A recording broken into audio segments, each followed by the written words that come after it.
Good evening and thank you for joining us on Sunday Interview. I'm your host, Grevazi Zulu. Now, Finance and National Planning Minister Dr. Refinance Musokotwane has presented a 173 billion kwacha 2022 national budget, which many have praised as exciting and a ray of hope for development.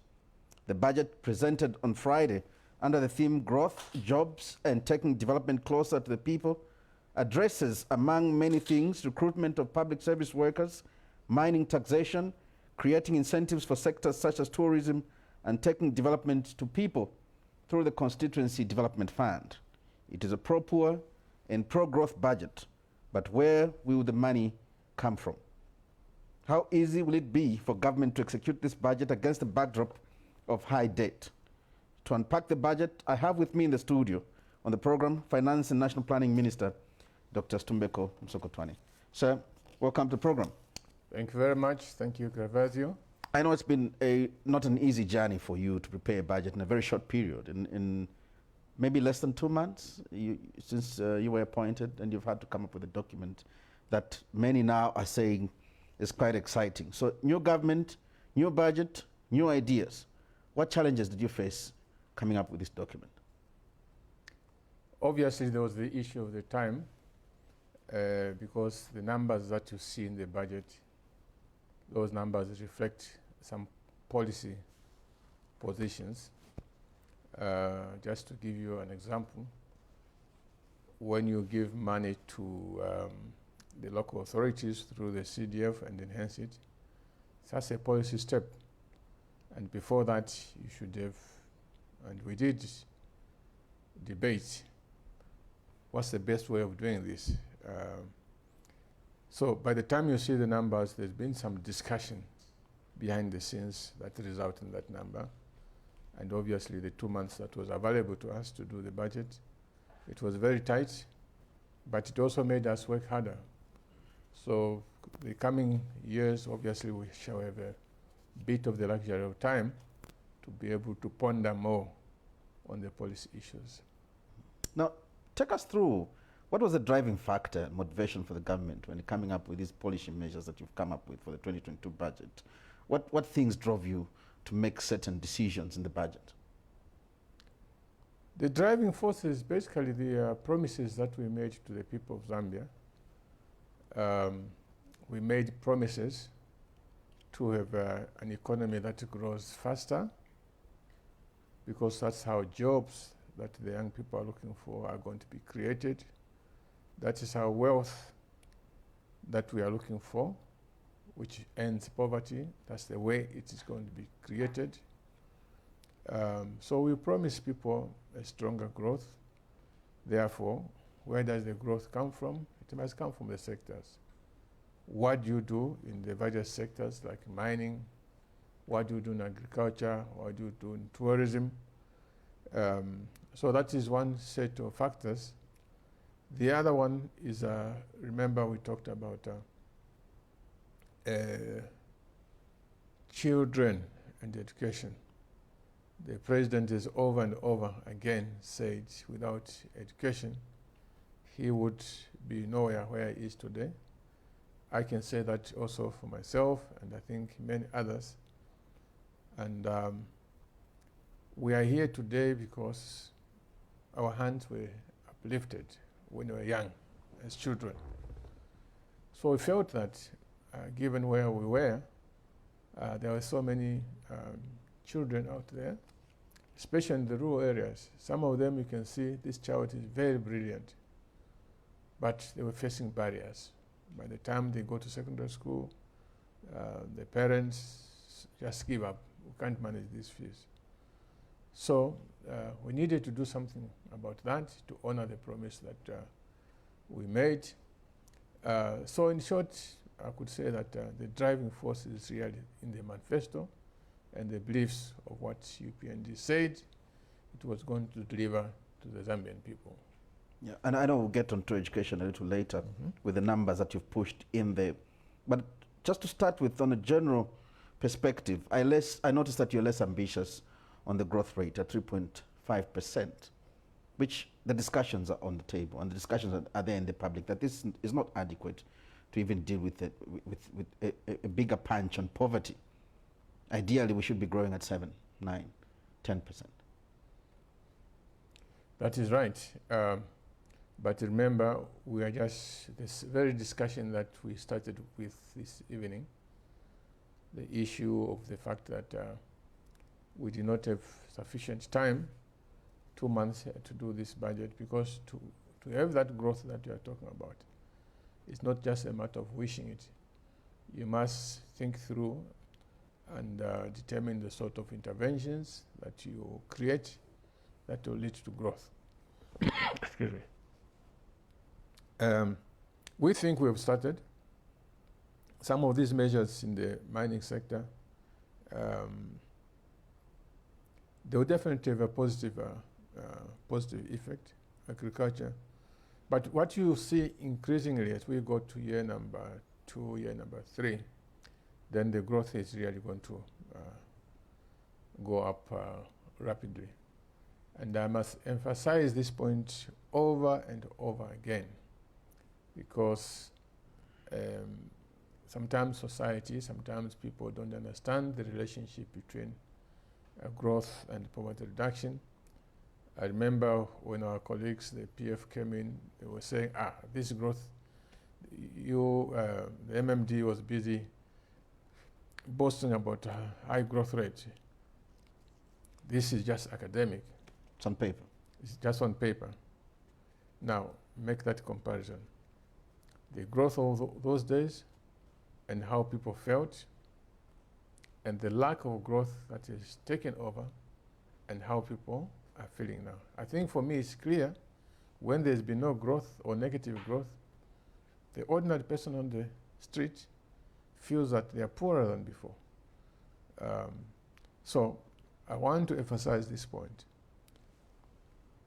Ending poverty, creating wealth, raising more tax revenues, they are all hinged on growth, economic growth.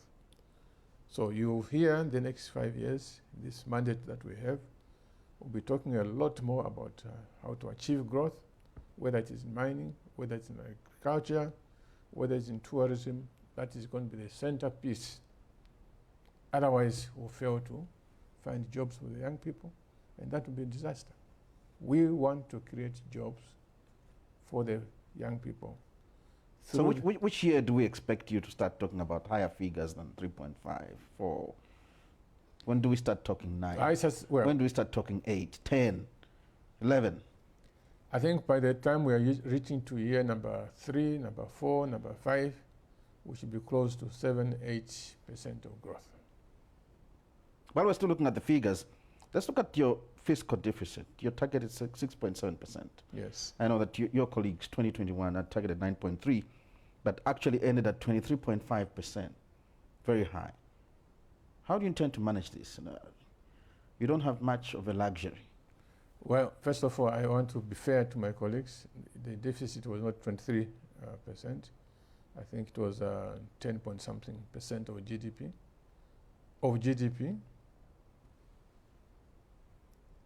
So, for us, the target is 6.7% of GDP. You see, a deficit arises because you are spending more than what you are collecting in revenues. So you are forced to borrow to cover that gap. And the most important part of that is the discipline. Okay, the discipline to realize that my budget was so much, I'll stick to it.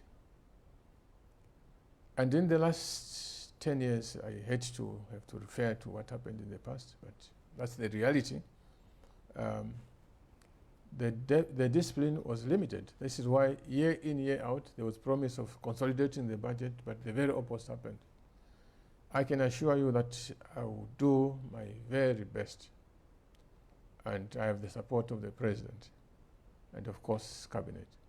We'll do the very best, because it is very clear that this thing of trying to spend more than what we have, contrary to the thinking that you are solving problems, you're actually creating problems.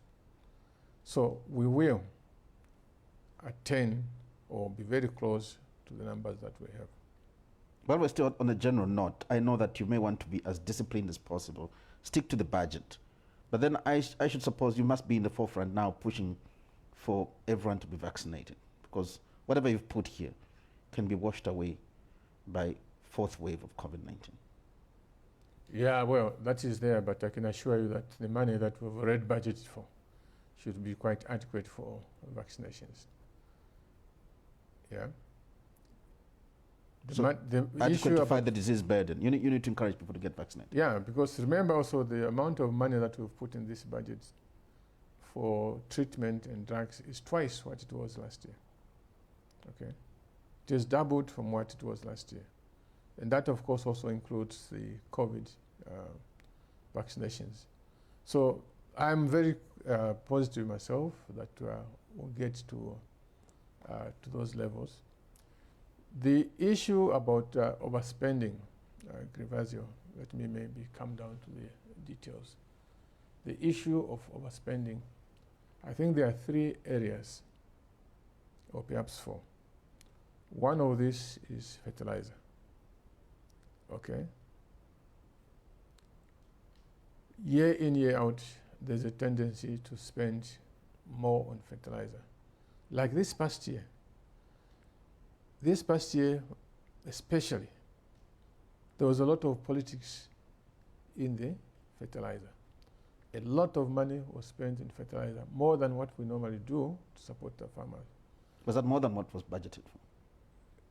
Well, yes, it was more than what was budgeted for. Then there's the issue of purchase of maize. Again, we've spent more than what was budgeted for, the issue of maize. Then there's the subsidies on petroleum products. You recall that petroleum, we don't produce it in Zambia. This is a product that is imported from outside the country. And the price of this commodity goes up and down. Where we are now, the price last year was about $60-something to the barrel. Now it is about 84 or thereabout to the barrel. So the price has gone up. So what do? Do we maintain the price at the pump, or do we adjust? As long as we fail to adjust, then of course it will be a problem. It means we'll end up spending more because there's no budget here. There's no line budget here. For subsidy? For subsidy for petroleum. There's zero. So if we don't adjust the price, obviously we end up overspending. However, in the case of petroleum, the other good thing that I want to tell you is that we think, or rather we know, there's a lot of inefficiency in the manner by which petroleum products come in the country. The other day in Parliament, I stated it very clearly that these products come from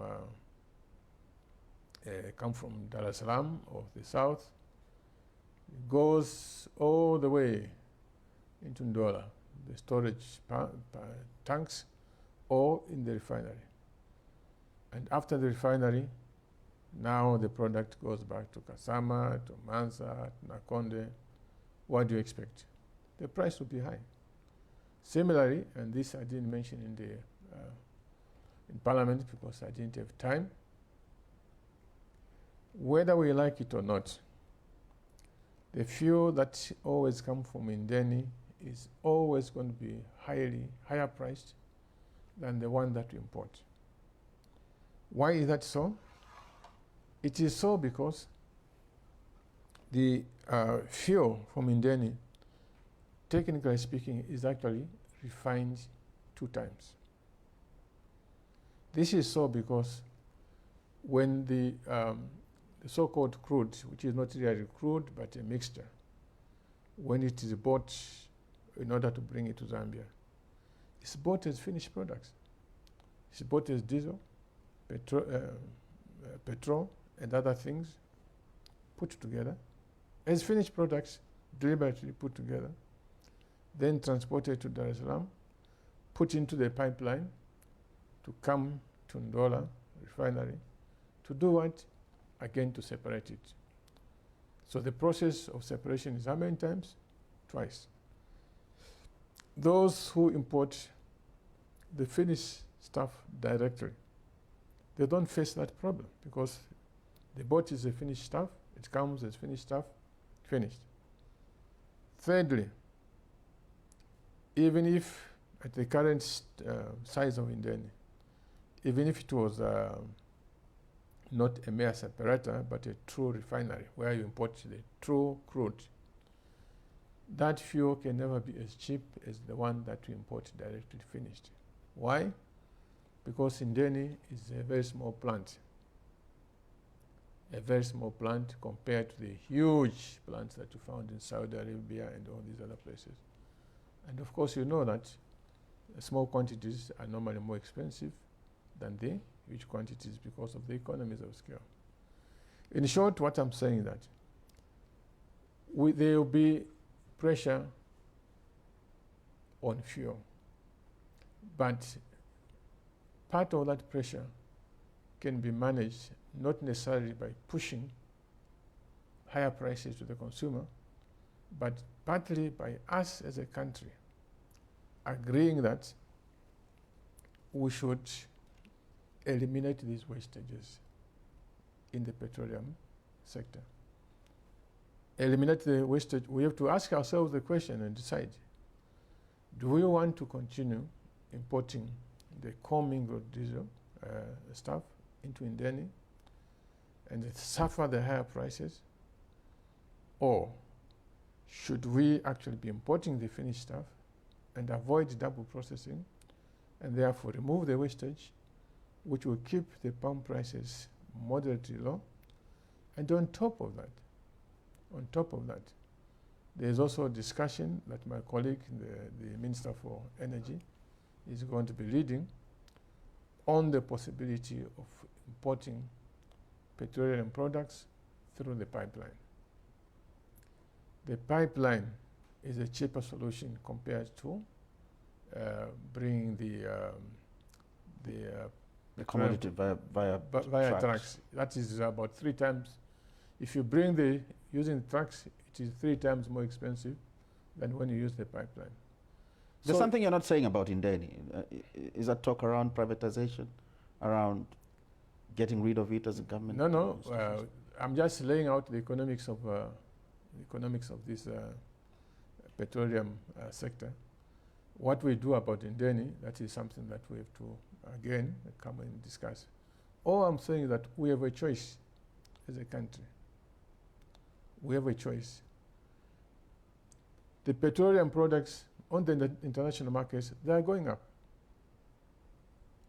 And we can't afford to keep on keeping the pump prices fixed, because then, instead of putting money into education, into health, we are using that money to subsidize the diesel that you buy per vessel. Because maybe diesel is a very key production. What about the books of the children? Are they not key? What about the medicines in hospitals? Are they not key? What about, I would have loved to do something about meal allowances for students. Is that not key? What is better, to subsidize your diesel that you put in your car, or to put that money into the education of our children, the health, the roads? These are the choices that we are going to have to make as a society. Government will come in and state its position as we proceed. In effect, maybe we may take long there, but maybe one last question about Indeni is that, in effect, you've identified it as a cost center. Yes, it is a cost center, and it has always been so for a long time. Now, of course, there was a time when there was a discussion about Indeni, but it has never been concluded. But now that we are short of money, and we have to make real priorities between subsidizing the diesel I use and putting that money into rural roads, paying the bursaries of a child, buying medicines, we are going to have to make a choice as government. But I think if we have to make a choice, please understand that this is the background of this. So these are the sort of things that have a tendency of derailing the budget.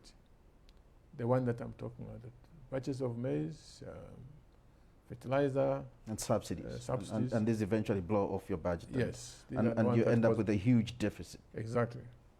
How will you fund your budget? How will this budget be funded? This budget, there's taxes and non-taxes, plus the fees and all these licenses. That takes out roughly to about 100 billion kwacha. Then we have debt servicing, external, so taxes and non-taxes, that brings us roughly to about 100 billion kwacha.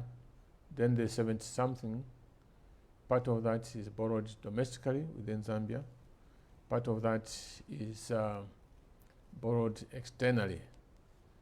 Now, the external borrowing is, I think, about 47 billion, which is about 2.4 billion US dollars. And some colleagues have been saying, but you UPNG people, you've been saying, pointing fingers at the PF, why are you over borrowing so much?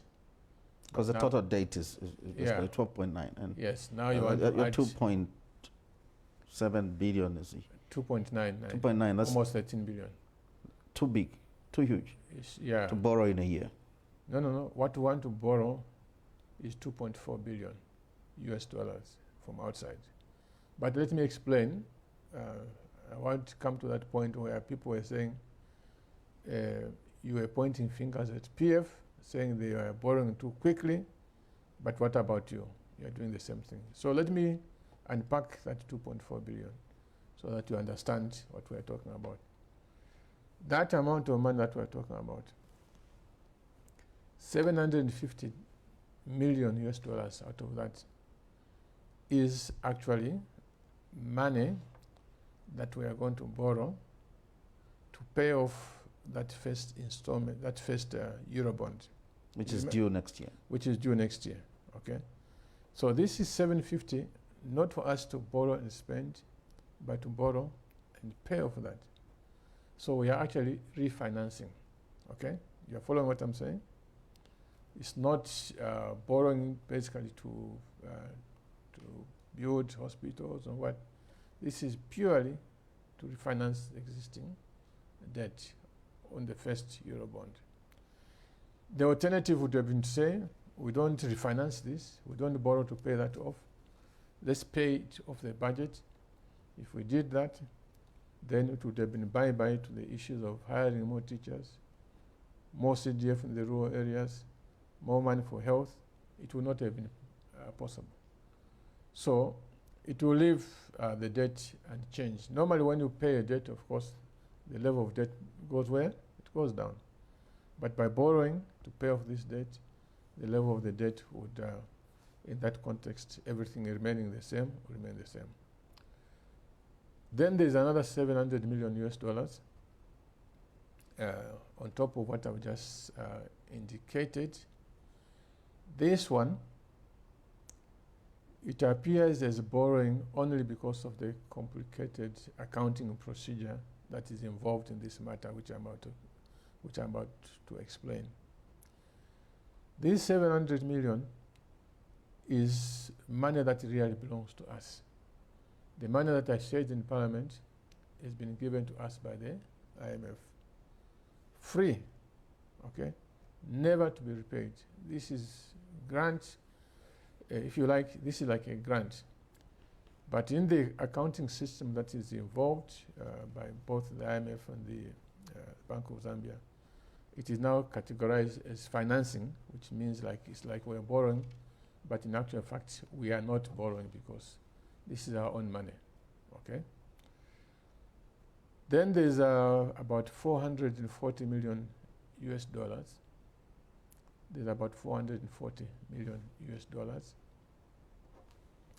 This is money that was already borrowed under the PF government on ongoing projects. Remember, we've said before, that debt is measured on the basis of what you actually draw down to spend. So there are some projects that are ongoing that we are borrowed under the PF government, for which we believe it is sensible to continue with them. Some because we believe they are useful, some because we believe to try and stop them where we are, then you leave some projects to be meaningless. You spend about 75%, then you stop, so you're left with a white elephant that is not useful to anybody. So we have to continue with those. So that is where this other amount of money that is indicated there. So the amount of money that we are borrowing ourselves is, I think, 200 and something US dollars, and this is for the health sector. Part of which is that COVID thing that I talked about. So on the surface of it, it looks like we've borrowed a lot of money, but really, in reality, there's very little that we've borrowed. It's just that we have to refinance this bond that was credit already from the PF government that we don't have cash to pay for. Then, of course, the other one, big item, is our own money from the IMF. Yes. Under the special drawing rights? Under the special drawing rights, yes. So you've got now the local date. So in total, it's projected, am I correct if I say it's projected you're going to borrow 4.3 billion?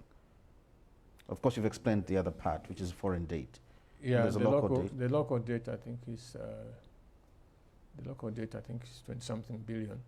These are the normal treasury bills that we normally but that is part of the program. This is part of the budgetary program. Remember, every year there's some local borrowing that is undertaken on the basis that as the economy grows, you need to spend a little bit, but consolidated together, I'm not worried about that, okay? I'm not worried about that. So don't expect that borrowing is just going to stop abruptly like that. It will not happen. Why? Because there are some projects, as I explained earlier on, that we can't just stop in the middle. It will be senseless. It will not be beneficial to anyone. Then also, there is room to borrow a little bit more on concessional borrowing. The thing about a debt crisis, when you hear about a debt crisis, there's the amount. If it's too big, you fall into trouble. Then there's the interest rate. The amount might be moderate, but if the interest rate charge is astronomical, you get into problems. The third element, the size of the economy. We complain now that 13 billion that we owe outside is too much. For a country like the US, Germany, Japan, 13 billion is nothing. Okay? So if your economy is bigger or is growing, the amount may not be, a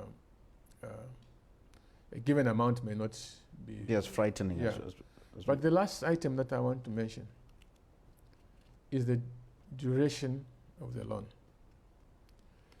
Part of the reason why we are in trouble with this debt is not necessarily because of the size, but because most of it matures within a short period of time. Okay? Excuse me. Most of it matures within a short period of time. Yeah, this loan, all maturing more or less at the same time. In 10 years. Yeah. So you can't pay. But those loans that are due to be paid in 20, 30 years from now, they are not a problem because each year you only pay a small amount of money. So therefore, that being the case, that the duration of the loan, or rather the period of the loan, is also a factor. When you see that if we undertake any borrowing, it will be borrowing that is concessional, like that World Bank loan that I talked about, typically 5 years of grace period. Then you pay it over a period of 30 years. You're pushing the problem to posterity. You don't have to deal with it yourselves. 30 years. Well, yes, you are pushing the problem to prosperity, but even then, you can see that there are two issues here. There's the issue of today, there's the issue of tomorrow. If we borrow a lot of money today, if we borrow a lot of money that matures in 30 years, then you'd say you've pushed the problem to posterity for the future. But if you borrow money for 30 years in moderate amounts, I would argue and say we have not pushed the problem to posterity, to the future generations. You'll have to deal with it yourselves. So let's move quickly. I know that a lot of things have stood out for many people in this budget. Key among them, recruitment of 30,000 teachers, 11,200 health workers, the increase in CDF from 1.6 to 25.7 million, scrapping of tuition fees and PTF fees and examination fees, essentially meeting the promise for free education and payment of outstanding pension arrears standing at 1.2 billion. You are not scared that this is a huge expenditure, all of it. Everything that is listed is probably expenditure in this. It is huge expenditure, but it is within the budget that I presented. That's why it's manageable. All those costs were estimated and they fit within the budget that we presented. So that's not a problem at all. How have you managed to recruit 30,000 teachers? This is a huge number. Yeah, but remember, right now, there are about 55,000 people who have been trained to be teachers, but have never been employed. Okay? They've never been employed. And so they are there. They are available. So we cannot continue like that, Gervasio, because those of us with the rural constituencies, this is something that has been hurting our hearts. Because I've been to some primary schools in my constituency. At times you only find one teacher, grade 1 to grade 7. Then you ask yourself the question, are these children learning properly? Even when some of them later on say they've passed, gone ahead, just know that there's some gimmick that the teacher made because the teacher does not want to be seen to be a failure. Okay, this is how leakage. So education is compromised.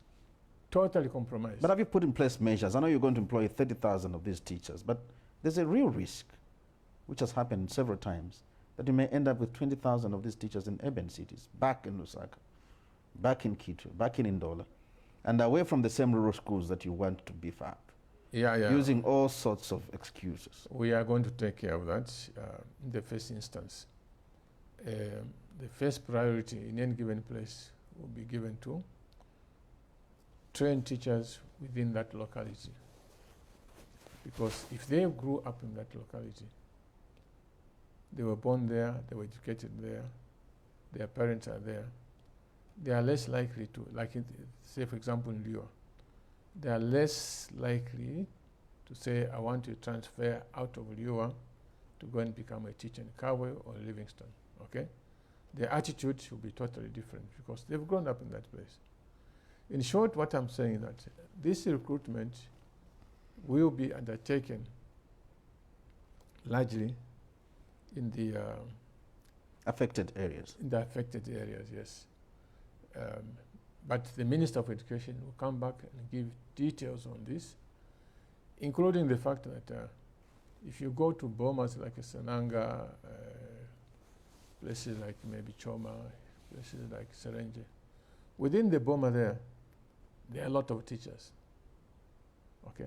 There are a lot of teachers. Some of them, you find at a school, maybe 30, 40 teachers, one school in the boma, for the reason that you explained. The moment you get out, in the outlying areas, there are no teachers. So obviously the system is to change. Those who say they want to be teachers, they must understand what it means to be a teacher. Most of our schools in outlying areas, if you are not willing to go to the outlying area, then sorry, maybe look for another job.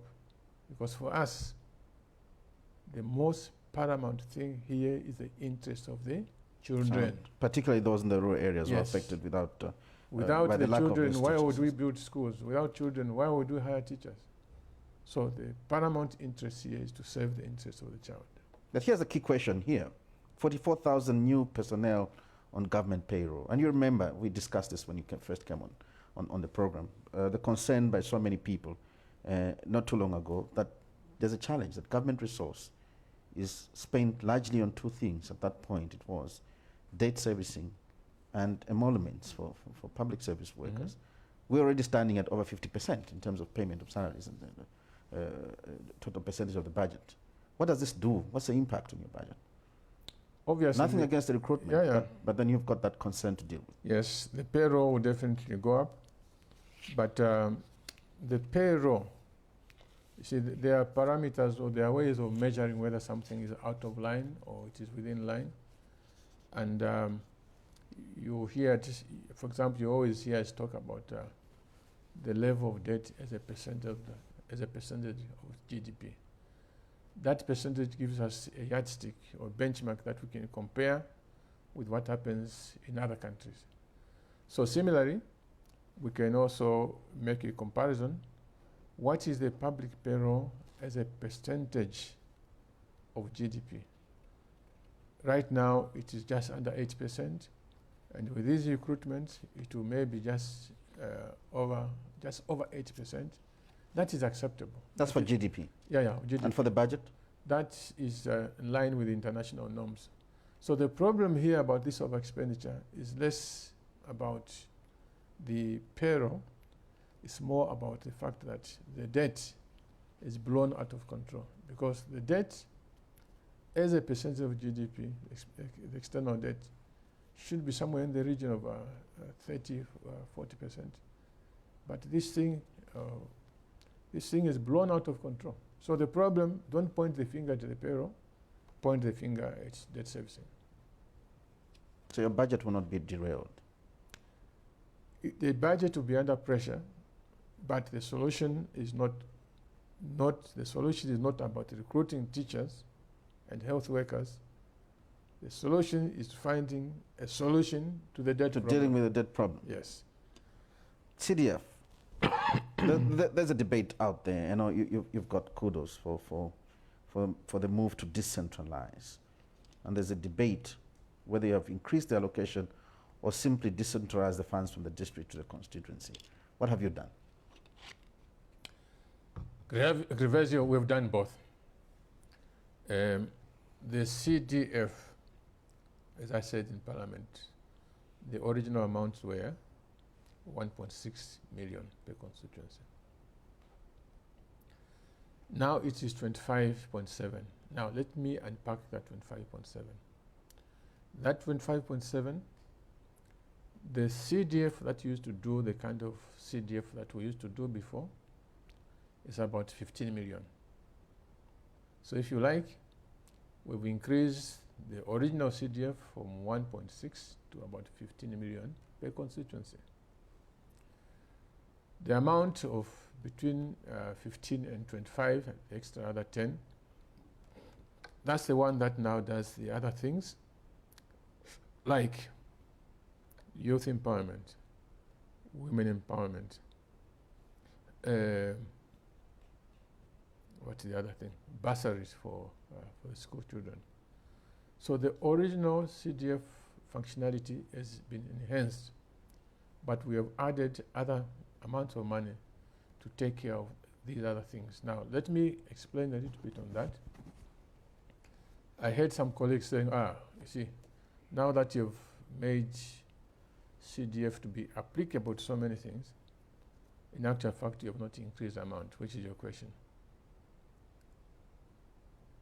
You see, those who are saying that,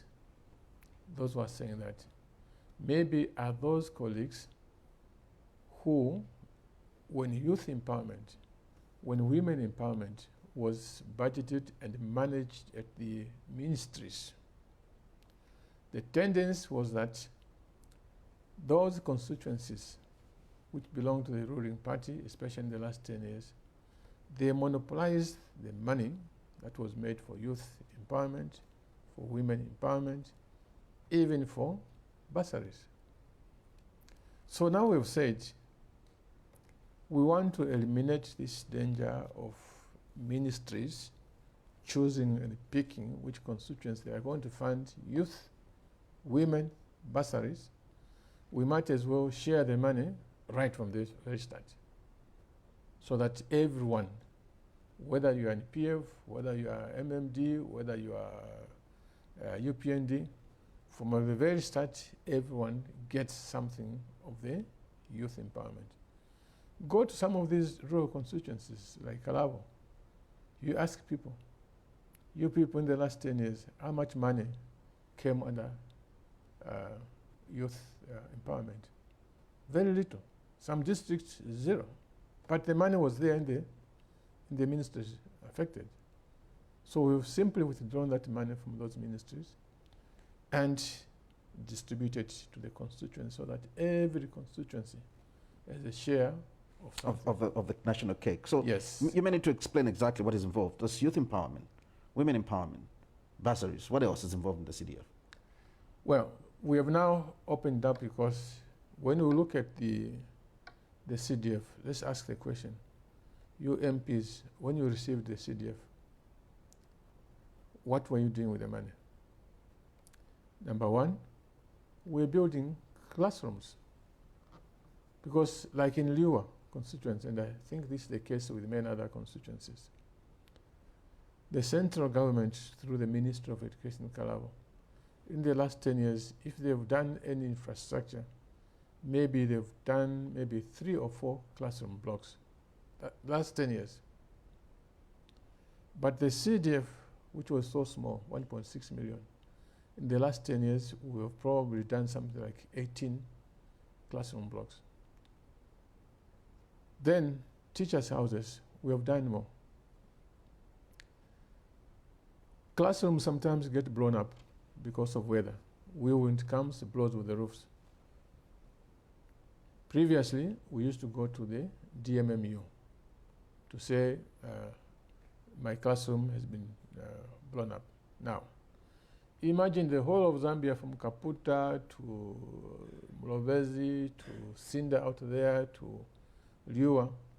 We are all descending on DMMU, all saying, my roof has been blown. Can you give me money, DMMU?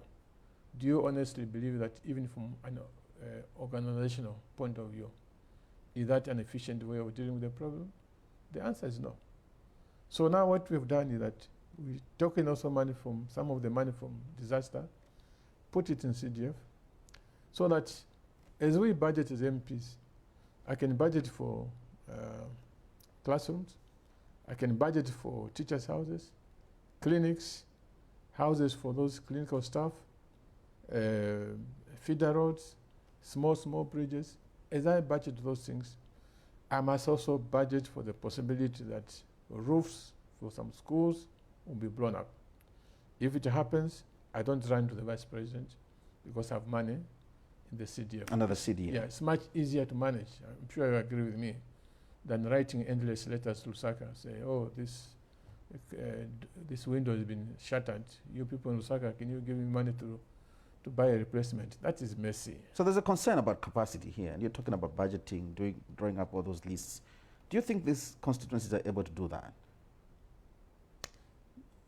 Yes and no. And run efficient procurement systems? Yes and no. But you see, we ask the question, was there capacity in the central government? Was there capacity, for example, under DMMU to come and repair a roof that is blown up in Liwa? Clearly the answer was no, it wasn't there. So there will be some teething problems, but those will be overcome. I must also say that we are going to have to do a lot with our staff in the councils. Some of them are not helpful. But those are issues that we are going to have to deal with. Not necessarily helpful, but untrained and unqualified for No. jobs. A lot of people are trained, but just the No commitment capacity. and the discipline to do work. Probably this is an institution that has been neglected for so many years. It will be sorted out now. Okay? Not It only will be for 10, sorted probably out. 20 years. It will be sorted out. People have to be accountable. If there's money coming to the constituency and that money is not being utilized, I will tell you, we'll go down heavily. We'll go down heavily. You probably have to increase space for prisons. Did you forget to budget for that? Actually, there's money also for prisons. I think the president was, the president said, well, see, I'm a former inmate. I know how much suffering there is there, how uncomfortable. So let's do something. We've put a bit of money into. I was asking about prisons because I know that there's little capacity in the councils, and you're talking about coming down heavily on these people.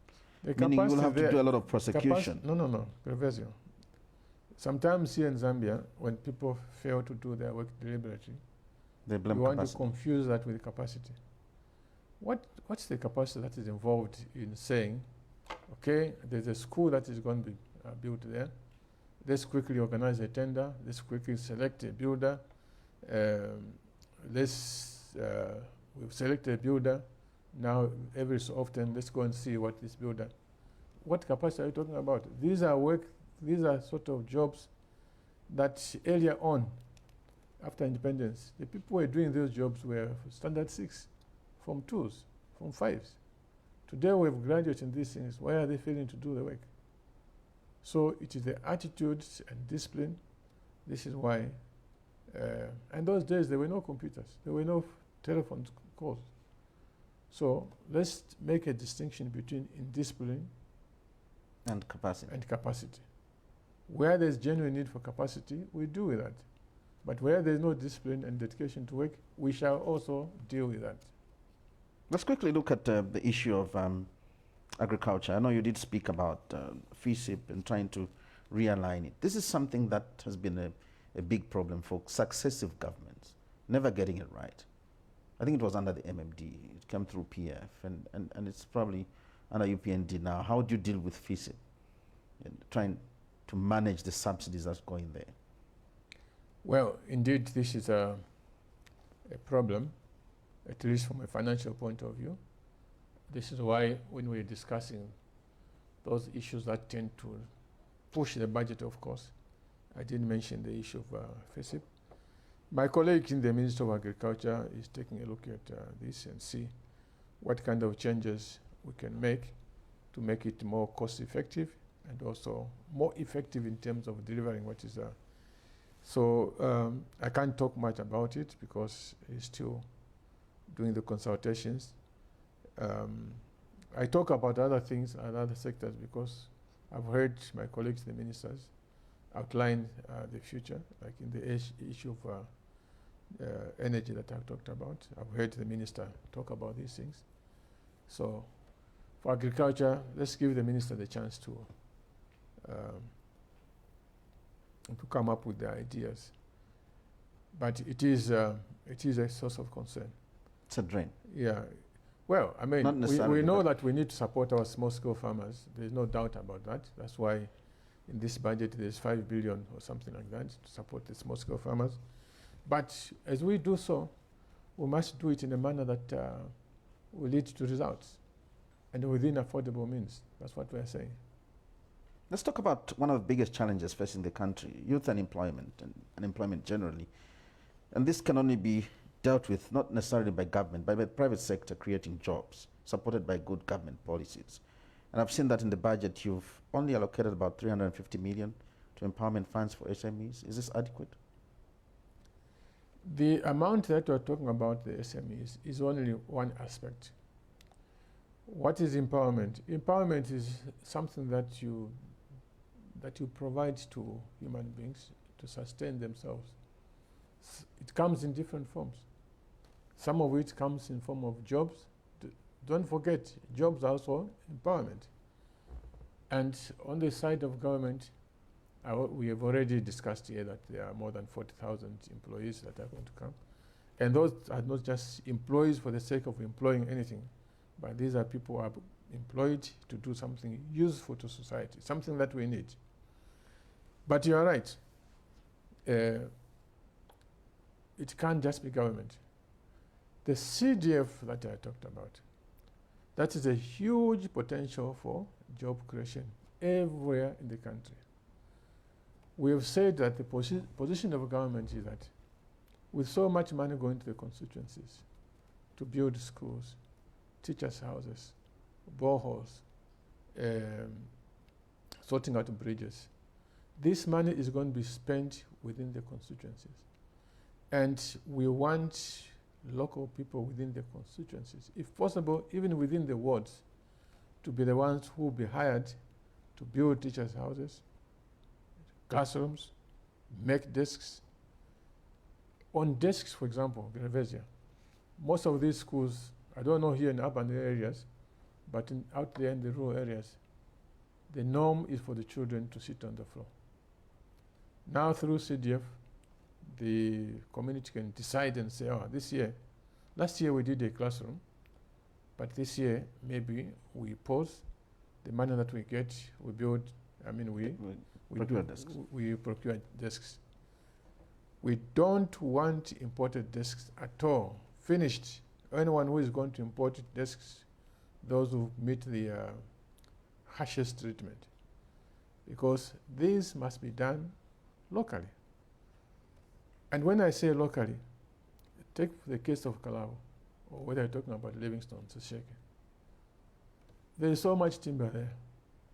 Why should people there go and buy desks in Lusaka on dollar?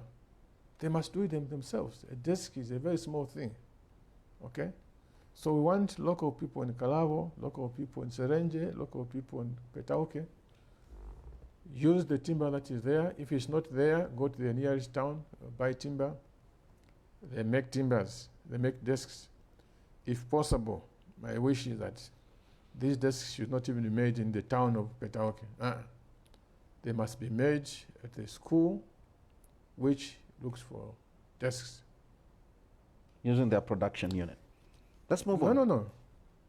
If they can do it through production units, well and good. But if they are carpenters in those localities, ask them to do the chairs and pay them. This is what we're talking about. Now, these desks can be so many. So I've already started talking to commercial banks and financial institutions. I've told them there's going to be so much money going to these rural areas for desks, schools, and so forth. We, as a government, we are going to accelerate the training of youth within these communities so that they are skilled. Your job as financial institutions is to give them modest loans. If you are talking about... And you may have to relax your procurement processes, because these tend to affect the companies that are just starting up. Which ones? The procurement processes, they have to have the licenses, they have to have their bank statements and all those things. We will assist them to go through the procedure of getting to be registered, okay? Registration is important so that we know who we are dealing with. We will get them assisted to that. But then they can borrow a little bit of money to buy electrical saws, to buy electrical drills, planes, those machines for sanding the paper. Because if you are given an order of, say, 50, 60 desks, if you use the same old method of quang, quang, quang, that will take you the whole year. But if you are lent money to do these things, within a short period of time, the boys, our boys and girls in these places, they'll quickly supply the desks that we need. And they should have the jobs that are needed. Now, and just I need to finalize on one question. I know I'm being told to wind up. You've given in to mining companies that have been demanding that government reintroduces a deductibility of mineral royalty payments when calculating corporate income tax. What does this mean? What do you intend to achieve? We have not given in. If you see these things, you must always look what others are doing. There's going to be a big copper boom in the next 10, 20, 30 years. The price will be very good, but the ones who will reap the benefits are those who are able to produce a lot of the stuff and sell it. There's no point if the price is high, like 10,000, but you're only producing 200,000 tons, you get very little. So, therefore, you ask the question, what does it take for us to also to ramp up production, as Congo DRC has done? 10 years ago, Congo was only producing half of the copper that we produce as Zambia. Today, they are producing almost double of what we produce. That's why you see there's so much money in Kasumbalesa there from the Congolese, from copper.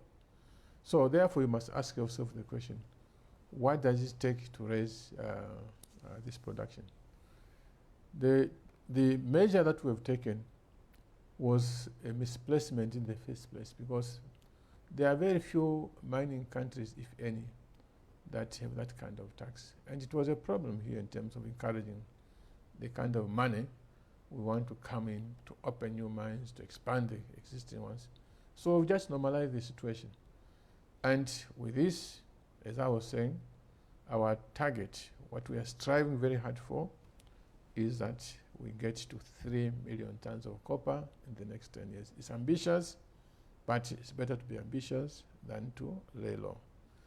Now, Gervasio, people in my generation, when we were going to school, copper production was about 700,000 metric tons. That gave us so much money. Why? Because at that time, the population of Zambia was only 3 million people. Okay? 3 million people. Therefore, the industry producing 700,000 metric tons was able to deal with us, send us to school. The population now is 18 million people. In the meantime, copper production is more or less the same as it was 40 years ago, 50 years ago. How do you expect really to improve your lives? To get benefits from the mines. To get benefits from the mines. It can only happen if you increase the copper production. Yes. Minister, we have to go. I guess I'll have to call you again. Thank you so much. Huge topic. Thank you so much. Big subject. Thank you. Thank you for coming. Thank you. You've been watching Sunday Interview, and our guest this evening was the Minister of Finance and National Planning, Dr. Stumbeko Musokotwane. We'll be back next week at the same time. Pleasant viewing.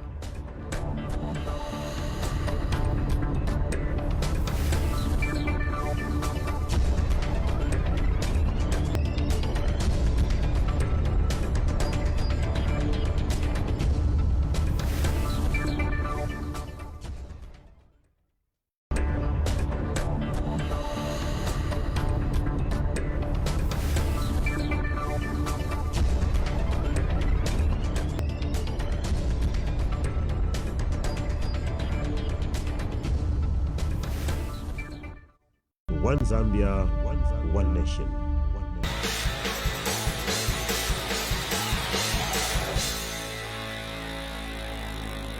When life gets boring, we bring out our play, because playfulness is in our DNA. It's in the way we move and love. We're the different flavors that make life more exciting. We're the ones who add color to every moment. Fanta, color every moment. You're not defined by how others see you. You're your own inspiration and a role model. Kulibe angakupoke. Confidence gives you the voice you need to be yourself, to believe in your worth, to tell your own story, and not let anyone else define who you are. Because confidence comes from within. Langiza confidence yako. Now boom. Now with brand new packaging and fragrance encapsulation technology.